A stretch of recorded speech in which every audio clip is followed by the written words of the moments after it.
Hi, peeps. Welcome back in to another exciting episode.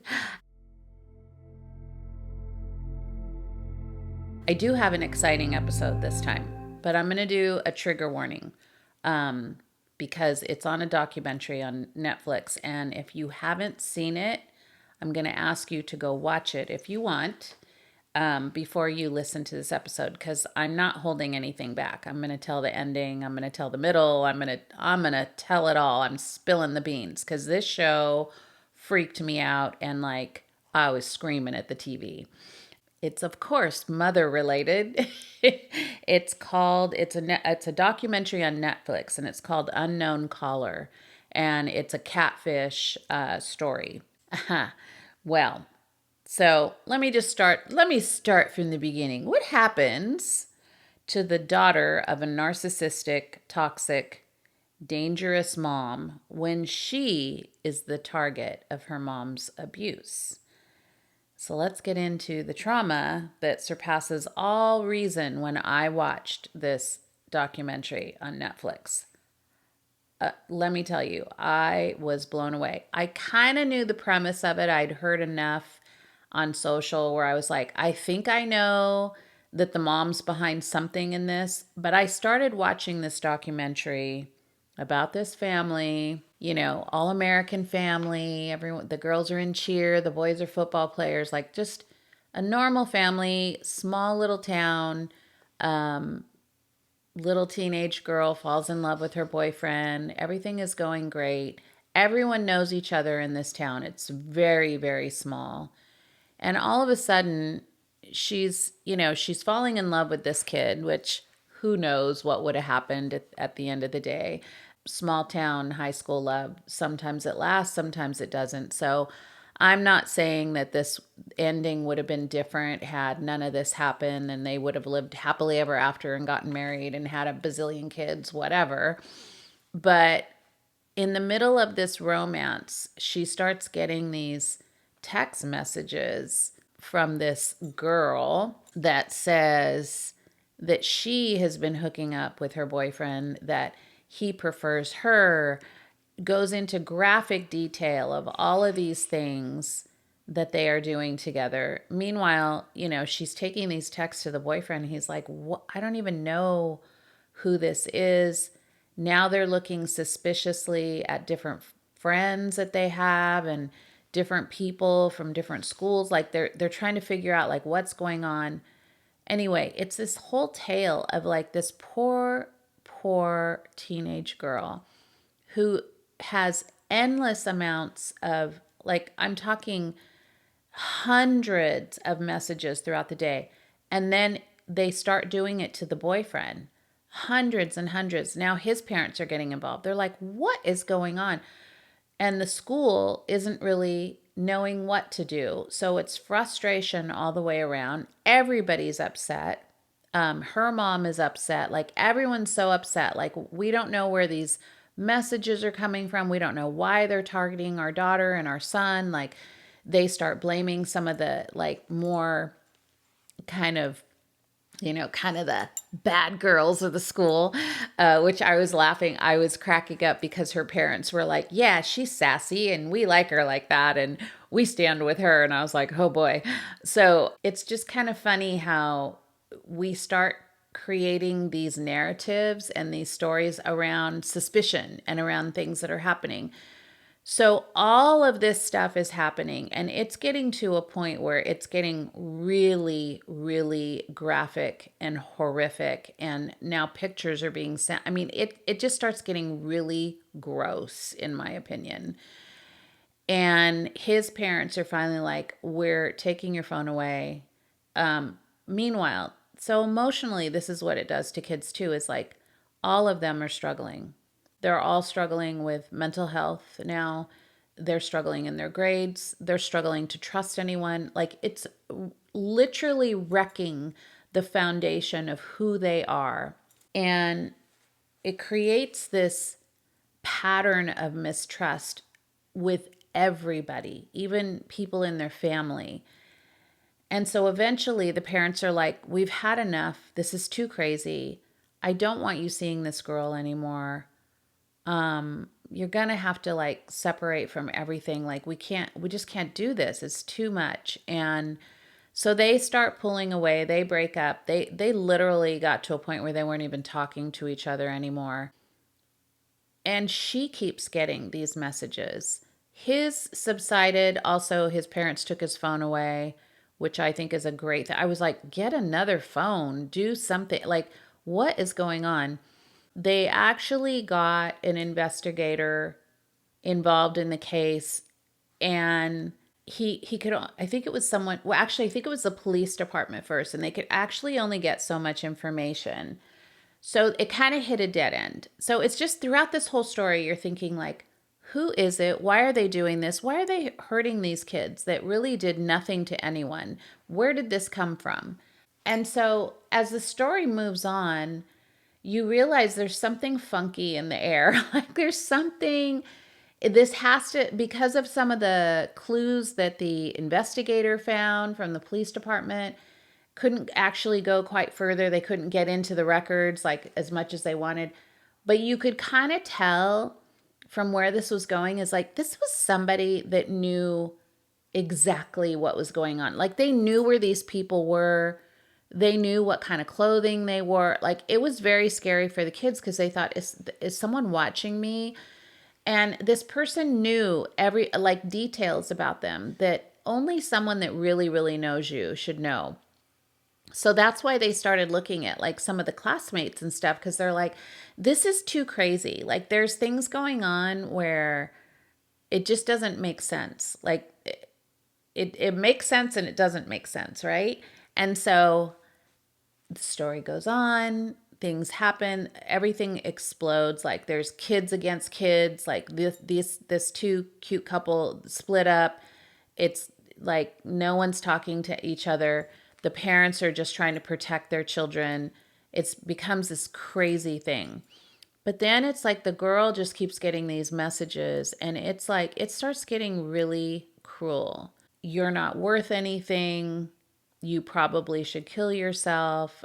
This is what your body looks like. Like really detailed, gross, gross messages to this poor, at the time, I think she was 15, maybe 16 years old. And I look back at that time with my girls and I think like it's already such a confusing time and you already don't feel, you feel less than everybody else. And now you have this stranger that is telling you you're worthless, you're ugly, look at your hair, it's stringy, your body looks gross, nobody's gonna love you, you should just kill yourself. Like, who says those things to someone? Well, you can see how someone who is cruel and mean that has an intent to hurt someone's feelings would do that. But would you think that those messages would be coming?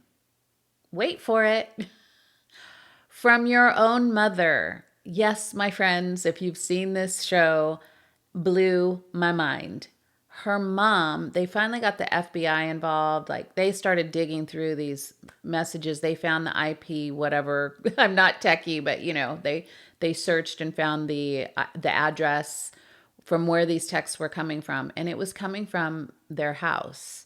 And they realized it was the mom. They through several different things. It was the mom, you guys. Her own mother was saying these vile things to her, showing disgusting pictures.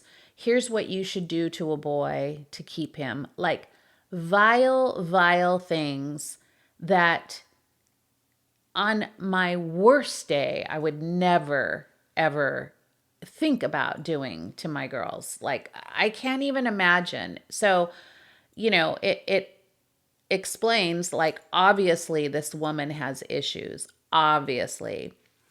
But there was a high narcissistic quality that started coming out when people started talking. When they found out it was her, they were like, oh my goodness. So, one, the jealousy. Something in her mom wanted, she wanted to be her daughter. Like, that's what I got from this show is that the boy's parents said, the mother of the son said, I noticed now looking back, and we kind of noticed it then, but we just thought she was being nice. She was overly nice to this boy, always hugging him. She would intently watch him. If he needed a glass of water, she would jump up and go get the water for him. Tell him how much she loved him, like he's such a great kid. And they just thought like, oh, she's just welcoming into their family, like she really likes this couple together. But looking back, it was like it had nothing to do with her daughter.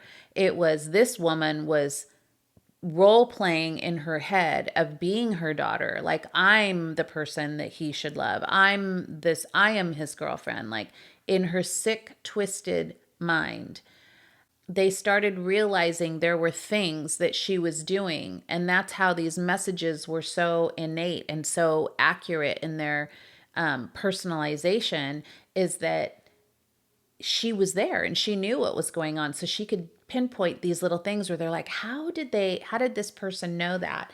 And that's where, like, the investigators and the FBI were like, yeah, this is too, like, there's too many clues. Like, there's too much personalization in it. So here's the thing where it just really got me thinking, like, I wanted to talk about a mother who is extremely narcissistic. Now, this is way off the charts. Like, this woman is obviously mentally ill.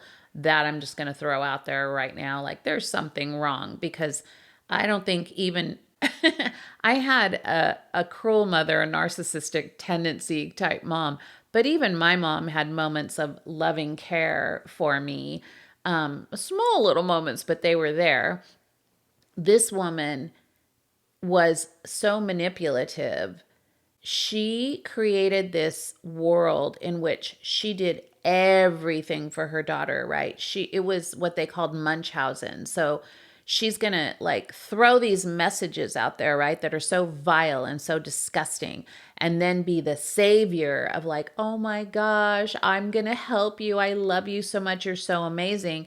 So wrapped this girl up into an emotional tornado of feelings where she really needed her mom. Like, her mom made it so that she was there for her for all these things, did all these like little intricate things for her daughter, was just always immersed in her life, to where the daughter felt like, I can't do anything without my mom. My mom is like gold. My mom is there.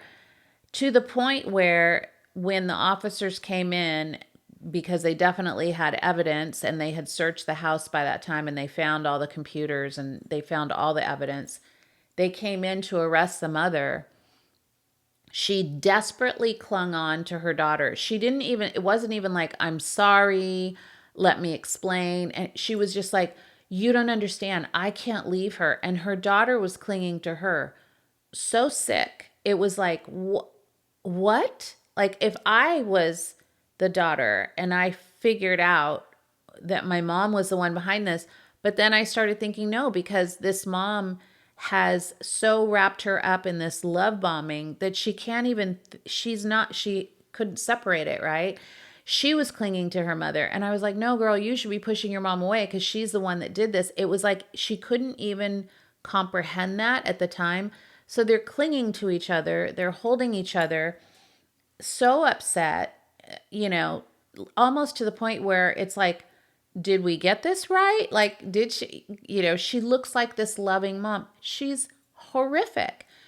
She gets sent to prison. She gets a no contact order, thankfully, from her daughter, but they're still writing letters to each other.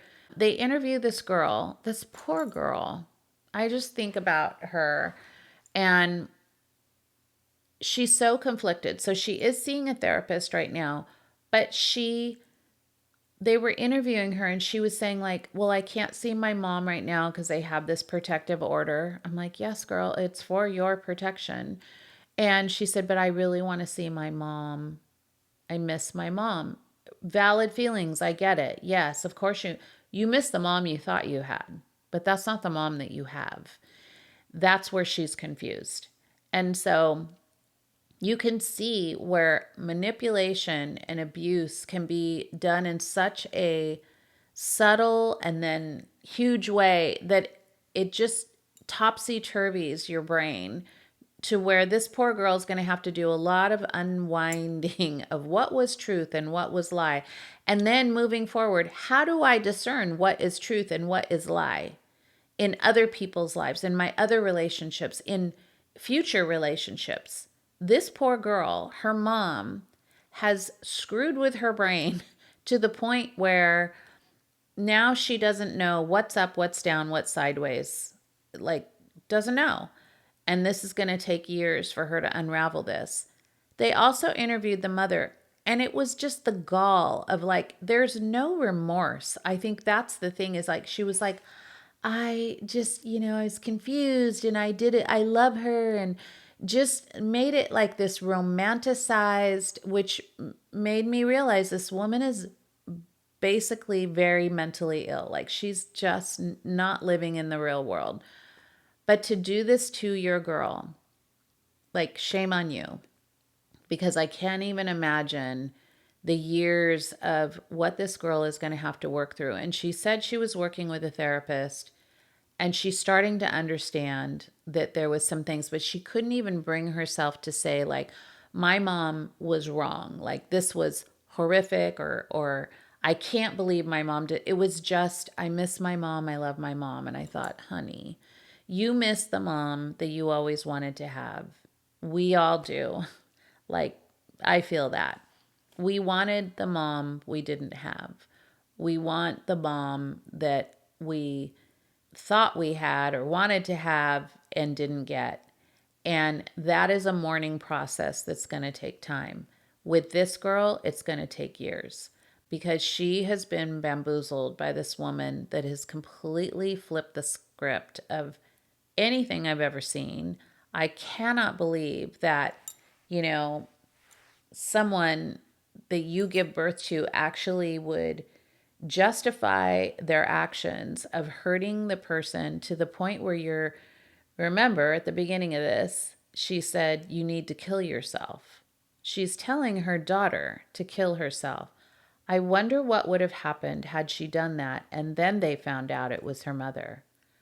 Like, can you imagine this poor girl thinking that her mom is her savior, but she takes her life thinking that this pseudo person out there has more power over her? It's her own mother that's doing that. Now, the dad, of course, was angry as all get out, and he supports, like, you should never see her. But there's just a lot of emotional damage that has been done, that I pray that she is working with a really good, hopefully, trauma therapist that can slowly help her to see you can love your mom from afar, and sure, love her for the things that she did do for you. But the reality is your mom is not safe for you. And these are those kind of things that, these are the extremes, right? And these are the things that sometimes people don't like to look at when they say, oh, you just need to love your mom. You need to honor her. Like, she's your mom. She tried her best. Okay, this is a story that I'm telling you that actually happens in families, that your mom doesn't want the best. She's not doing her best. She's not even caring about you. She's caring about herself. Now, this is an extreme thing. And you know me, I always say, if there is room for reconciliation, please do that. We want families together. We want moms and daughters to get close again. I pray that for you guys. When I coach women, I'm like, listen, I am not here to vilify your mom. I'm here to learn. And I want to help you and teach you the things that I've learned. So, if you tell me this story and I can find an opening where you can get in there and you can be a part of your mom's life without having all this other chaos, let's do that. But if there's a place where it's like this woman, or even a couple of rings below that, where they don't have your best intentions and never will, and actually want to do you harm, or would rather like beat you up or something like that, and don't think that that doesn't happen, because it does. I hear these stories. So it's really easy in, some of these, I'll just say, faith-based places where people are just like, oh, but you need to love like Jesus loves, and you need to forgive. And it's like, yes. And we always want that for people, always. But is that possible? And would you actually say that to this girl after her mom? Watch this movie, watch this documentary, and then tell me, like, oh, go to your mom and just ask for forgiveness and have a relationship with her. This is an extreme example, but this is truth. This actually happened. This is a true story. These are real people. So we have to be aware that when you are talking to a friend, or if you're in a position of being a leader somewhere, that when people are telling you about abusive situations in their family, instead of you going straight to let's forgive and forget, we need to go to a place of let's listen and try to see where we can find common ground, or do we need to go no contact for your protection? That's absolutely what the courts did for this girl, and I am grateful for that, because that girl would have run right back into the train wreck. She doesn't have the skills, and she hasn't walked through the grief yet to realize that her mom is very dangerous for her and not a healthy person for herself even. And so there's no way that these two should get together again. They are harmful to each other at this point in their life. Now, can they get to a place of reconciliation? I don't know. Maybe, possibly. If you're asking me my honest opinion, I would say probably 2%. I don't know that this mother would ever get to a place where she would be healthy again. I think she has delusional thoughts, and I would be really weary. Now, I might have minimal contact with her after much years of therapy. Maybe go say hi, do a lunch every now and then. I would never let that woman in my house to know anything personal about me. And that's just my personal opinion. But I've dealt with a family member with mental illness, and that's exactly what I had to do, is limit the time with them, because if I allowed them to come into my house again, they search through everything. They search through drawers, they go in cupboards, they do all these things that are just really invasive, and then they use it against you. It seems like not a big deal.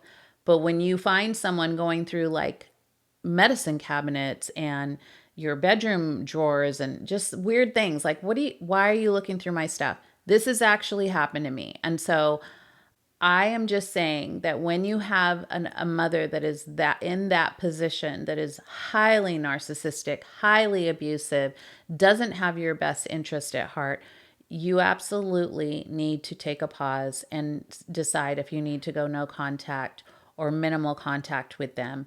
And we understand that this story is like way on the other end of the pendulum, but it's a good example to see how manipulative mothers can be. It helps you understand if you are someone who isn't coming, you're just listening to this podcast because you want to hear it, and you come from a loving family and you don't have a mom like that. This is going to give you some information of this is what we live with, is these kind of crazy things, not to that extreme, but kind of on that same level of these really weird things that we have to go through with our moms. And for someone to tell us just, let it go and forgive her and move on and just be with her and let her invade your space and do all these things, it's not going to work. And so prayers for this poor little girl. I wanted to give you guys some information on an extreme narcissistic mom. I hope this episode gave you some process for thought, and also to be gentle with people who are going through these extreme situations. Just be there for them, listen to them, guide them as much as you can to a better place.